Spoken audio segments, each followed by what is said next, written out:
This is the Knitting with Anxiety and Stress podcast. This is season 1, episode 4.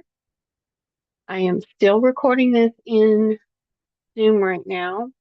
I'm very aware of a lot of the concerns around big tech and everything. I have tried to use Riverside FM.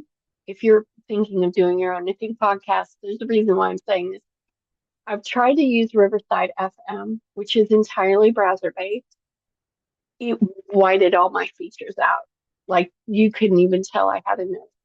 Um, I have Camtasia because I'm a professor and I have that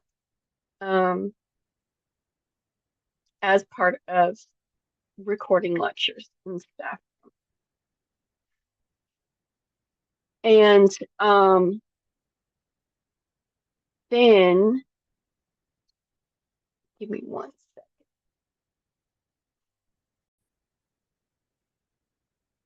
second. And it's not saving. I have no idea what's wrong with it. And it is updated. Excuse me. So right now I'm using Zoom.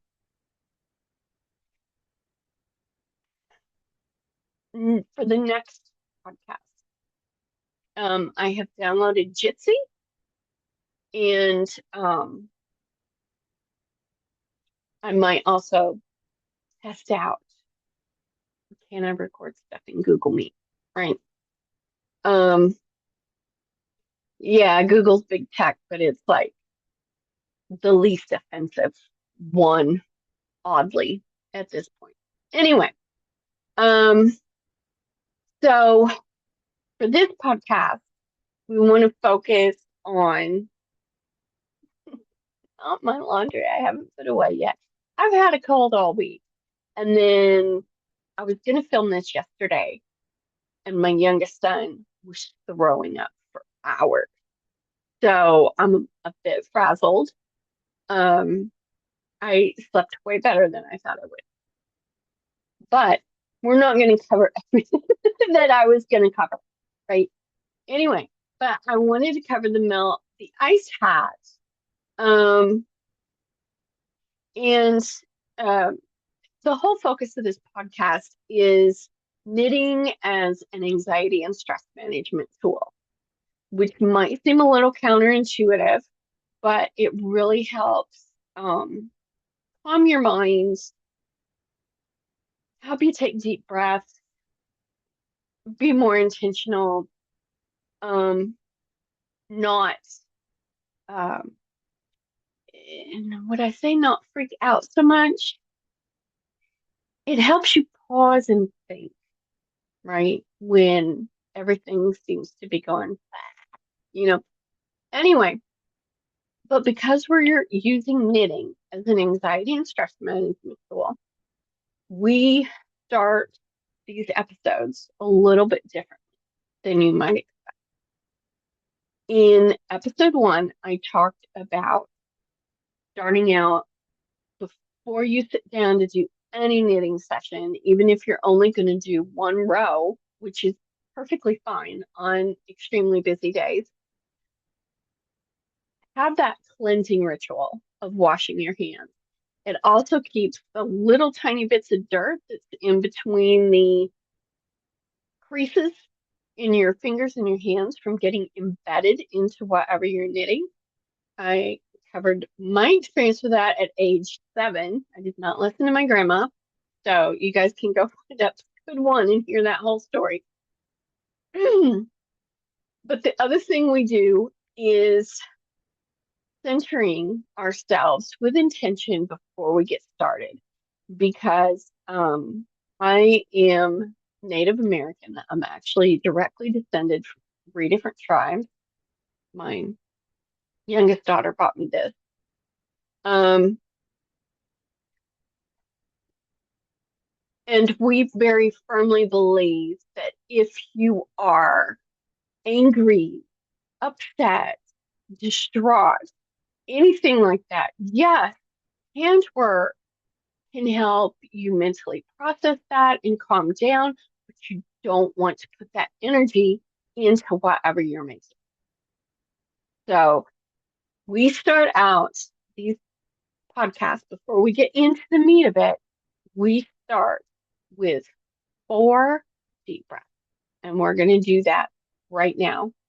If you feel that that is just not your thing, you can feel free to skip over this part. Right? So here we go.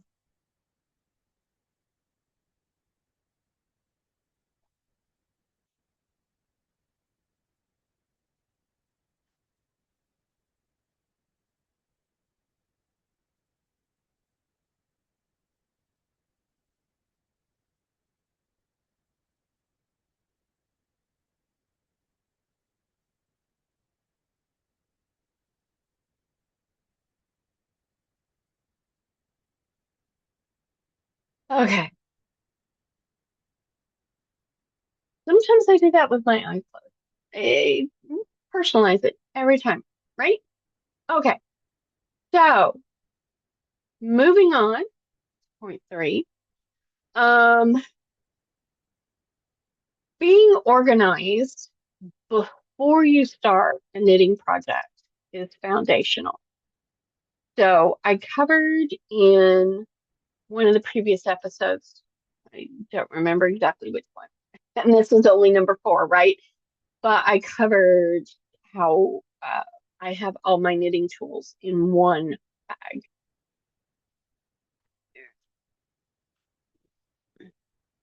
This one that I got off of Temu. And I have it sorted by size 0 through 7-ish. And then I have the bigger ones separate. I also have the big pockets are for here, and here are for the circular needles, and here and here are the double points. And there's little tiny pockets in here in the front where I keep like the stitch counters and things like that, right? So it helps you when you go to cast on for a new project. It helps you not waste time or increase your own anxiety because you can't find the size needle that you want. I've wasted a lot of time in the past doing that. Um, so I actually, because I had a cold, I actually finished my first Melt the Ice hat right here. It has 6 inches of ribbing, right?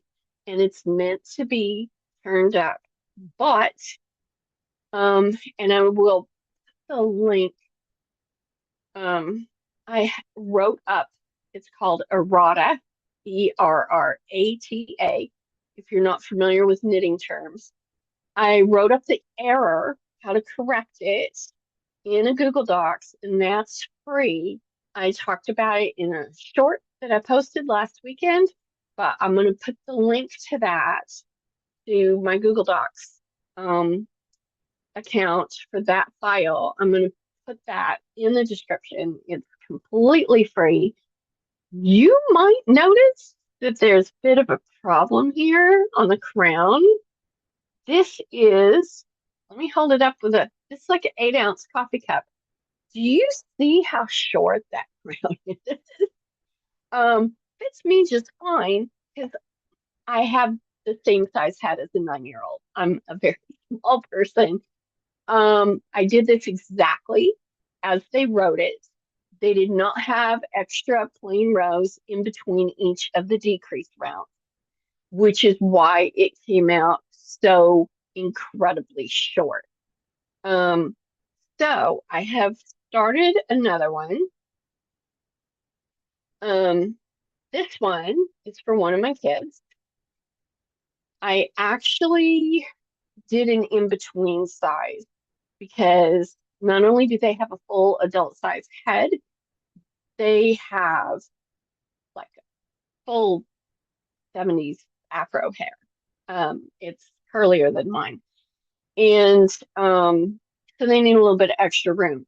So instead of doing the medium one, This one I did the small because this was 2 strands of fingering or lace weight held together.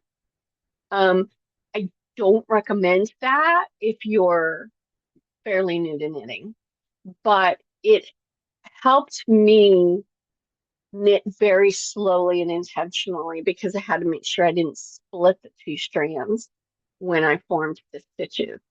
Um, and I quite liked doing this little braid. That was really cool at the end. Anyway, um, but I am almost, they wanted it a little bit bigger. So like this is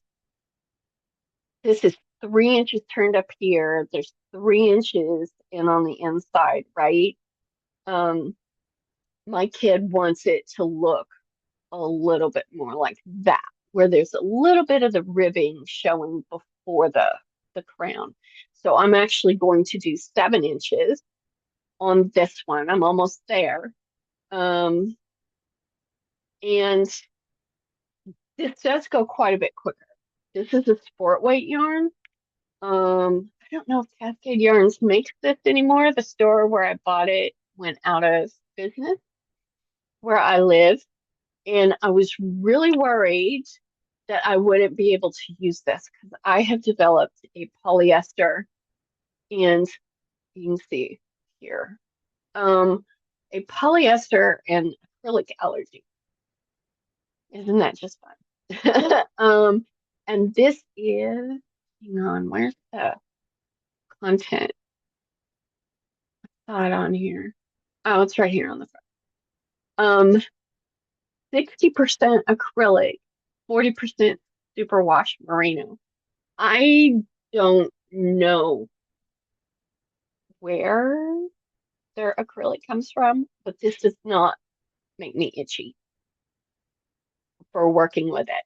I don't know that I could. This is out of my stash. It's left over from another project from years ago. But I would not attempt to wear this. But it's okay for me to work with it. I've noticed that's a real problem with it's curiosity, I guess I would say, in different polyester and stuff like that. I've got uh quarters that shirts that were made in Norway, and that polyester does not make me it. So I have no idea. But this is where I am on this, and I should be able to have this finished in time enough for them to wear it on February the 27th, which is Red Hat Day. And I'm also going to link in the description the um the Norwegian knitter. His channel is called Red Hat Factory. I'm going to link in there where he talks about why February the 26th. It's uh, the day in 1941, 1942, something like that, that the occupying Nazi government outlawed these red hats because they were such an effective nonverbal form of resistance against their occupation. And I do plan to have the next podcast up on and ready on the 26th. Just so everybody knows. Anyway,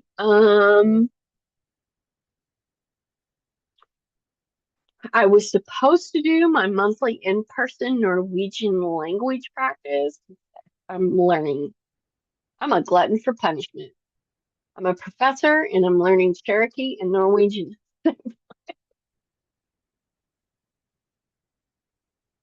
Anyway, I did not go yesterday because of my kid throwing up, but I might do an illustration in the next episode of how do I take this along with me?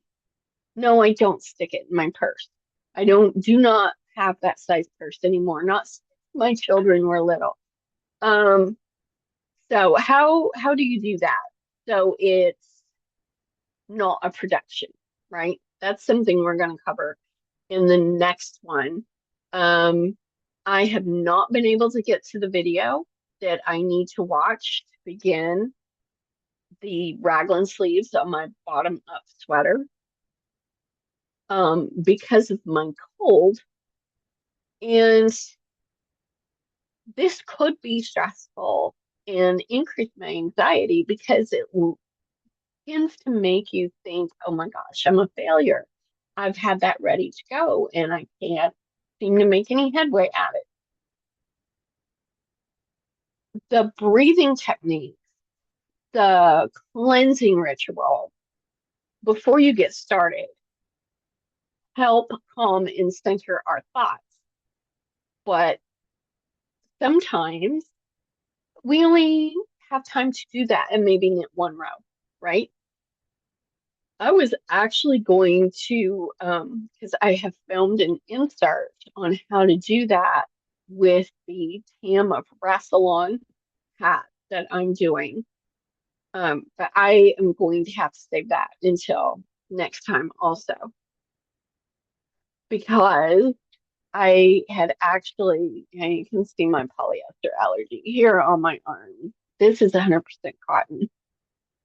Um, it's taking a while to heal because I was just trying to deal with it. And then I'm just like, nope, I've just got to ditch all of the polyester.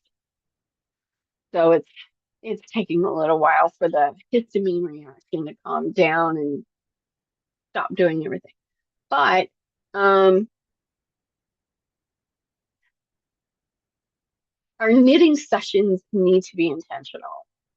We are knitting to be intentional. I am this is a wool and a silk blend, right?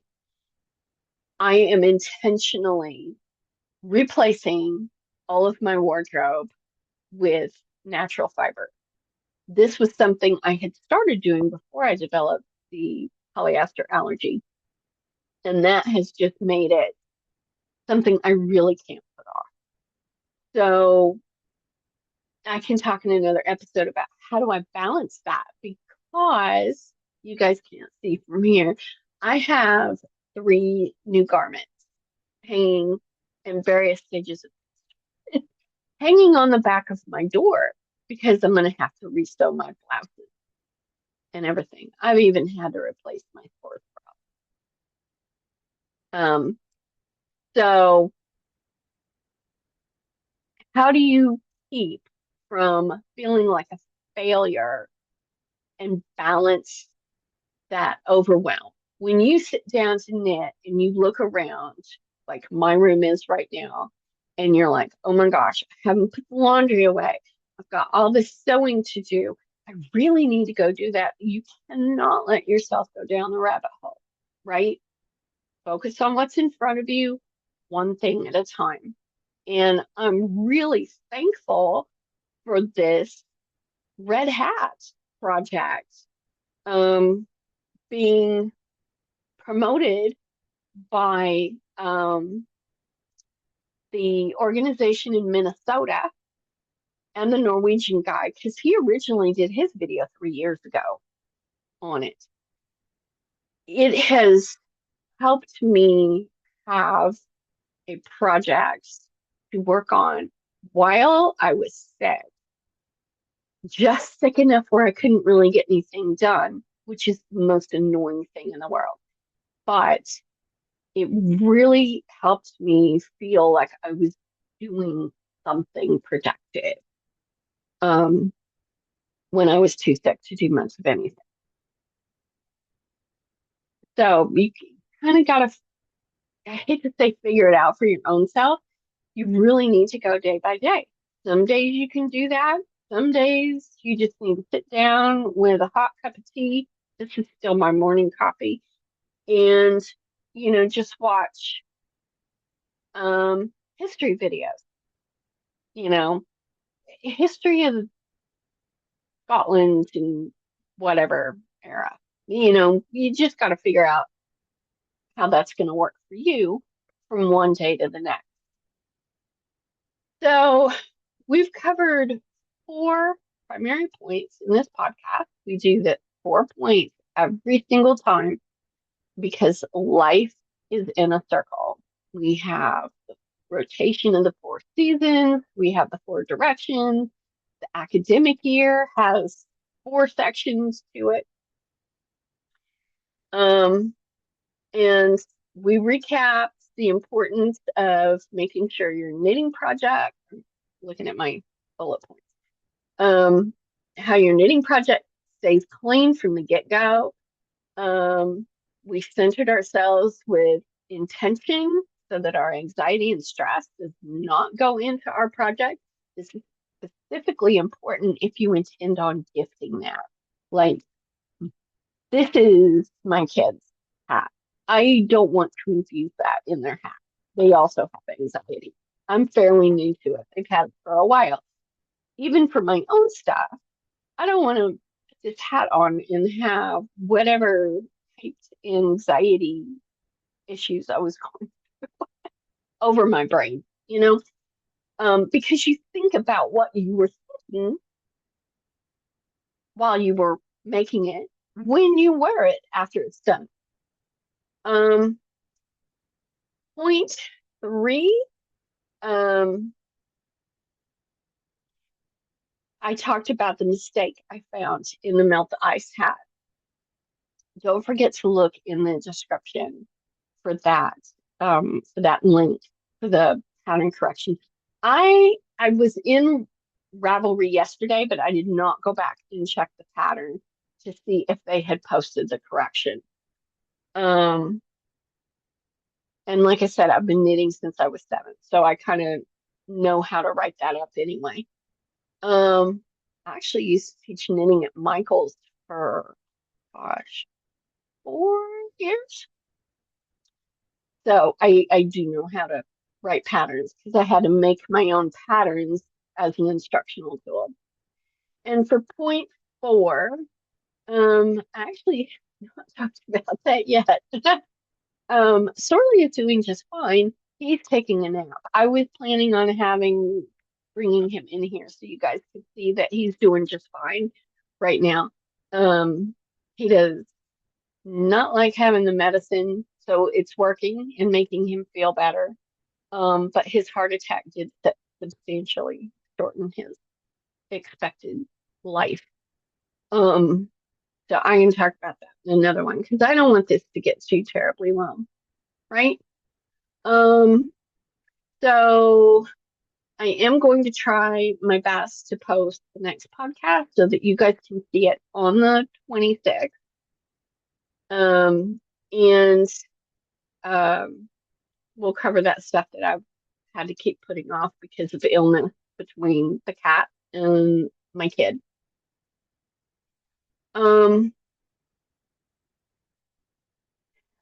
I also want to talk next time about feeling pressured or rushed when there's a knitting event like Red Hat Day, because I was really worried I wouldn't even get this done in time. I'm so surprised I'm able to get this also. Excuse me. So, and I still want to talk about, I was planning on using as an illustration my my in-person Norwegian language practice that happens every month, but I can work that into the next one without having that kind of footage or whatever. Talking about how can you use knitting as anxiety management by taking it along to your workplace. I used to knit socks during church for years when the kids were little. I sat in the back. And women used to do that for hundreds of years. It actually helps you focus on what's being said in the service, frankly, in my opinion. So if you're a doodler, you may see a lot of connection in some of this stuff. And that is all that I have for today. And if you liked this podcast, please give it a like, give it a follow. I'm going to try to have some of my patterns, put them into Google Docs for upcoming episodes, where you guys can have them for free. If I may also go ahead and put a link to my Ravelry. I think I've got a couple of patterns in there. If you guys are interested in donating, I'm so new to this. I've got to figure out, I do have a Venmo. So I need to figure that out too. I have no intention of doing one of those community things here where you have to pay to get exclusive content. That is not my jam at all. But I do want to have other opportunities in case you guys do want to help out in that way. And let's get conversation started in the comments. Has knitting always been a stress relief tool for you? Are you new to knitting?